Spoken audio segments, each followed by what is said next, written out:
بسم اللہ الرحمن الرحیم۔ السلام علیکم سامعین اور ناظرین، اس ویڈیو میں آج بیان کریں گے کہ خواب میں سفر کرنے کی کیا تعبیر ہے۔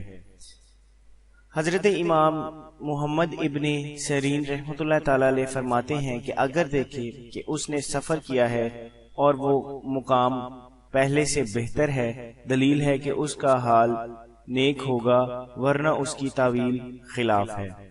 اگر دیکھے کہ سفر کیا ہے اور نہیں جانتا کہ کہاں گیا ہے، دلیل ہے کہ اپنے عیال سے جدا ہوگا یا وہاں سے نقل مکانی کرے گا۔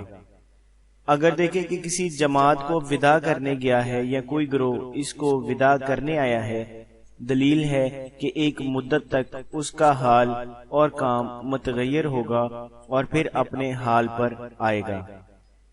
حضرت جابر مغربی رحمۃ اللہ تعالی علیہ فرماتے ہیں، اگر دیکھے کہ اس کے پاس نیا اور پاکیزہ دسترخوان ہے یا اس نے خریدا ہے، دلیل ہے کہ اس کی کنیز بدصورت ہوگی، اور اگر دیکھے کہ دسترخوان پر نانو نعمت ہے، دلیل ہے کہ کنیز سے نفع پائے گا۔ حضرت ابراہیم کرمانی رحمۃ اللہ تعالی علیہ نے فرمایا ہے کہ خواب میں دسترخوان نہایت منفعت والا سفر ہے، اور اگر دیکھے کہ دسترخوان چھوٹا اور خالی ہے، دلیل ہے کہ تھوڑی منفعت پائے گا۔